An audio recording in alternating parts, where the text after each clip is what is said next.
Goejoen en welkom bij het Politbureau, het wekelijkse politieke programma van Omroep Friesland. En dus gast is Reense Visser. Hij is fractievoorzitter van de nieuwe communistische partij Nederland in de Frieske Marren. En het langstzittende rielslid op dit stuit van Nederland. Communisten komen je in de politiek net een soort met Sjen. De CPN is opgegaan in GroenLinks. Maar in de Frieske Marren houdt de NCPN staan. Sterker nog, de partij verdubbelen het tal zitten. Reense Visser is de man van de NCPN, al zowat een hele eeuw actief in de politiek. Reense Visser, welkom in het Politbureau. Ja, wat beweegt jou om al zo lang het communisme te promoten? Nou ja, dat betekent dat ik een principieel ben. Hè? Principieel, Ja. Ik in deze tijd nog het communisme eigenlijk verdwenen En dat is. ik mijn net loslaat, nou het communisme is net verdwenen. Ook lokaal is het natuurlijk, in Nederland is het net meer, in West-Europa is het net meer. Eerst-Europa eigenlijk ook net. Ja, er zijn nog steeds wel communistische partijen. Ja, maar die zijn minder groot dan ze vroeger waren. En heb ik minder in de markt gebracht, die ze minder wel. Kun je in een paar zin uitlezen wat Josa loekt in het communisme? Nou, Of ben je dan een hele dag nederig? nee, toen ik nog jong was, toen wou ik me inzetten voor de gemeenschap.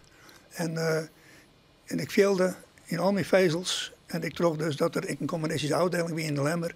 Dat ik daarbij had en dat ik dus wat ik doen wou, dat het bij die partij paste. Hoe oud was je toen? Nou, zeg maar zeggen, toen ik ben op een 21ste lid, maar op je 24ste begon ik dus actief te worden. En vanaf zantig in de gemeente hier, hè? In de gemeentepolitiek. Ja, precies. Dat is een onbiedig lange tijd. Normaal wil ik eerlijk wezen en zeggen ze dat het communisme de laatste 20, 24 jaar in een kwade reuk is komen te staan. Dat had je ook nooit ervan weerhouden om achter het communisme staan te blijven? Heb je er nooit van verhouden? Nee. Nee. Wat vind je van alle kritiek? Want het communisme krijgt een soort kritiek, heeft een soort kritiek kregen. Een dictatoriaal systeem, vrijheid van meningsuiting, scheiding der machten. Het is al je net aan de water in het communistische systeem. In de landen die we zo kent hebben. Nou, maar er zijn misschien wat er op dit moment, de laatste 10, 15 jaar in dit land gebeurt en in West-Europa. Hoe ze dus verwarrenheden van de gewone mensen uitbreken en waarom dat is in een extreem versnelling komen. Omdat dus de murvoel en omdat dus een groot deel van de socialistische landen dus net meer socialistisch binnen. Ik zie wat de waarde daarvan is. En ik zeg ook altijd, joh, als we kennen alle zien wat dit staat er ook met kapitalisme. Dat er wat anders van in plek komen moet. Maar dat mag het communisme dan wezen? Dat zal dus een vorm van socialisme wezen, dat kennen het Een ons. vorm van socialisme, zeggen ze jou, dat is wat anders als communisme. Al die mensen die op dit moment problemen hebben met het kapitalisme, die hebben ideeën, maar uiteindelijk die willen dan misschien een socialisme, maar het kapitalisme hebben we nog besteed. Dat ken natuurlijk net. Hè. Mensen zullen eraan wennen met welke ideeën dat zich van communisme en socialisme hebben, dat uiteindelijk de wereld die richting uit moet. En die gaat die richting uit, want Maar dat de kennen we. meeste mensen willen het net. Toch? Jou bent nou groeit van 1 met 2 zitten. Dat is natuurlijk mooi van jouw partij. Maar uiteindelijk de meeste mensen willen dit deel. De meeste mensen het wonen, dan gaan wij natuurlijk met wat zitten aan. Dan gaan we stekken 15, 16 zitten aan. Ja, maar ik bedoel, uiteindelijk zullen de massa van de mensen hier zijn dat er wat oors van die Ja, plaats dat is je nou komen. wel, Visser, maar toch, als we dan een lijstje zorgen, stiet Nederland op nummer 6 van mensen die het meest gelukkig zijn in hun land. Dus dat zou jou ook wel iets van dat Nederlanders in het huidige systeem vaak wel hun gerak Ja, vinden. daar heb ik een hoop lezen en er zit een grote instelling in. Als de mensen vregen wordt, dan ben ze altijd, de grote meerderheid is gelukkig. Maar de grote meerderheid is ik het eigenlijk niet weer ongelukkig. Want er is net een land waar ze klagen wat als in Nederland. En jou wil opkomen van de mensen die het zelf net kennen, de wat zwakkere in de samenleving, bijvoorbeeld mensen in de uitkering, ziekte, Ja, dat soort zaken. dat is maar een onderdeel ervan. Maar wij zijn er echt voor om de mensen te vertellen dat ze in feite net zwak binnen. Als ze mijmeken binnen, dan zijn ze sterk. We de mensen niet ompraten als ze zwak binnen. Als je werkloos wordt, tijdelijk werkloos wordt, dan ben je nou net zwak. Ik bedoel, men praat er wel eens over bijvoorbeeld van een uitkering moet je dus een schimpprestatie leveren. Wij zeggen altijd, die uitkering dat is de schimpprestatie van een maatschappij die net besteed is om ervoor te zorgen dat de mensen werk hebben. Ja. Hoe breng je je communistische ideaal, hè, dat je al zo lang hebt, in de praktijk? In de Frieske Marren, dat je in mijn collega in de Rier zit? Hè? Hoe wij optreden in de gemeente en buiten de gemeente, dat doen we vanuit de communistische principes. Communisten zijn in feite de meest consequente socialisten. Ja? Want die willen uiteindelijk naar een socialistische samenleving. Ja, en heel veel mensen die zich zo socialist nemen, die willen dat niet meer. Socialistische Partij bijvoorbeeld, vind je dat ik net goed genoeg?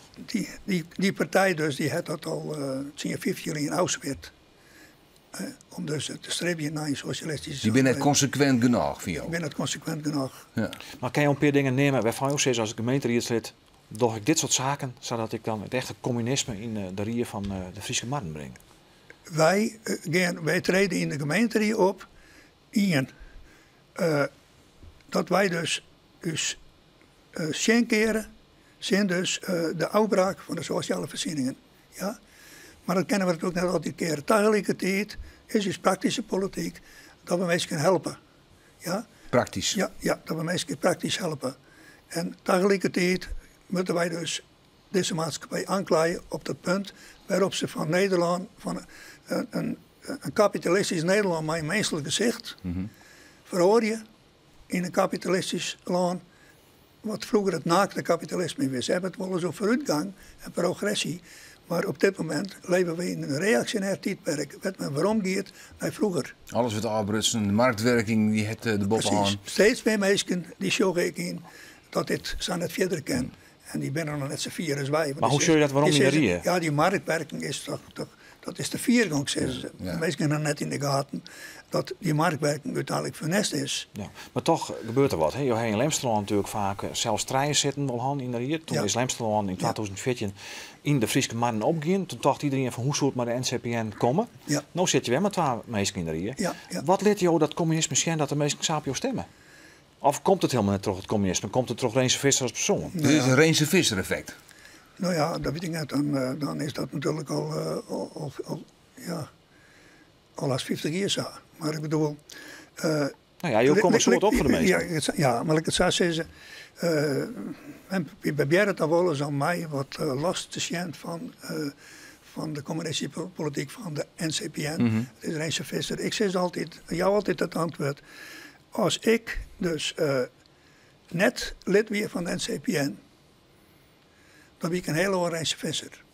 Hoe dan? Wat ben je dan geweest? Dan denk ik net hetzelfde wat ik nou doe.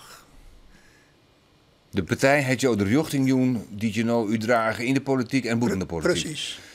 En als mens, hoe je als mens ontwikkelen hebt. Precies. Ja, maar dan is het natuurlijk wel de vraag, maar permissie, ik ben Johan Santig. Zo'n net zeggen, maar... Die zo'n net zeggen, net altijd lieke zoen, dat had ik wel wat zien lekken en zien brekken. Wat gebeurt er met de NCPN in de Friese Maren op het moment dat jou net meer politiek actief bent? Wat ik nog zo positief aan die vraag vind, dat jou je druk maakt over het wel en wee van de communistische partij. Ja. Maar wat is het antwoord dan, Visser? Ja, wat is het antwoord inderdaad? Je bedoelt dus, ik ben net zo jong meer. Nee. Ik zou zeggen, let dat gewoon oor aan wat je naar komt. Ja, Zaken Barel zei er al niet zitten. Is ik al net meer zo jong? Nee. Binnen jonge NCPN'ers? Wij hebben jongeren, ja. En dat komt wel goed. Ja. Ik hoop dat ik nog heel lang leef en nog actief lopen kan. Maar ik weet wel dat er ooit een einde aan komt. En dat denken wij dus wel naar. Ja. Ik zeg er ook bij, ik ben misschien goed in een aantal dingen. En er zullen oren mensen komen die misschien daar iets minder goed in zijn. Maar wij beter zijn in dingen. Ondersteuning zie je bij de jongere generatie. Waar ik nou wat minder in ben. Ja, ik vind dat zo is. Maar de ondersteuning, vieren wat ondersteuning bij de jongere mensen. Ik bij de jongere manier van politiek bedrijven. Daar ben ik jongeren die op je stem tellen. Ja, dat loopt, ja. Het alleen nog naar van de ouderen moesten, dan binnen de ouderen nog vier ouderen, vooral in de Lemmers afvallen deurgang. Ja. Dan zoals weer hard vasthouden. Dus dat wordt wel weer aanvuld door mensen die jonger zijn en middelbare leeftijd. Dus nou al aan was. Ja. Je ging van de 13e keer nou daarin, dus van Jontje Santegouw, dus 48 jaar zit hij wel. Je hebt oer de 50 jaar heen uit beleven, maar hij had nog de liekevolle energie als in het begin? Van de publieke zaak? De geest, de energie in de geest bloedt hetzelfde. Lichamelijk wordt het wat minder. Maar je moet bijvoorbeeld, ik denk aan een oren, sommige dingen aan oren letten. En je moet het ook wat relativeren. Als ik wat kalmer aan, dan doe ik wat kalmer aan. Ja? En dan ben ik nog actiever genoeg. Ja? Dat ken je wel. Dan ben ik nog actiever genoeg. En ik doe mijn best. Maar misschien iets rustiger. Maar zo'n communistische drive kan dus heel oud worden. Dat blijkt maar weer. Altijd een visser uit wel. Ja. Uw oudste was ooit in het politbureau trouwens. Een hele eeuw haast in de gemeente. En ik kan in de steden zitten en ik kan landelijk actief zijn. Dit was even chef. Nou, je had er een politieke tensie aan, maar laat ik zeggen, gezondheid is geen verdienste, hè? Nee, dat Ik ben alleen maar dankbaar voor Ja, wijzen. dat is weer. Dat zijn mooie woorden om uit te besluiten, Visser. Laten we eens even zien naar uw cartoonist Gerk van Beek. Hoe die nou Visser en het communisme zucht.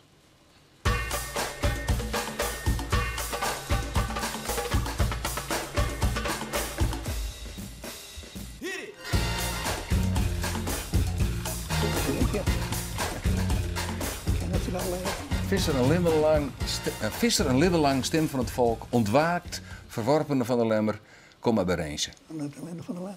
Ja, in Noord-Dop. Visser, tegen dank voor je komst naar het politbureau. Die namen, dat masker je wel, denk ik, om hier naartoe te komen, het politbureau. Ja, dit komt net in de uitzending, hè? Jazeker, het is nog steeds zeker. ja, zeker. Ja.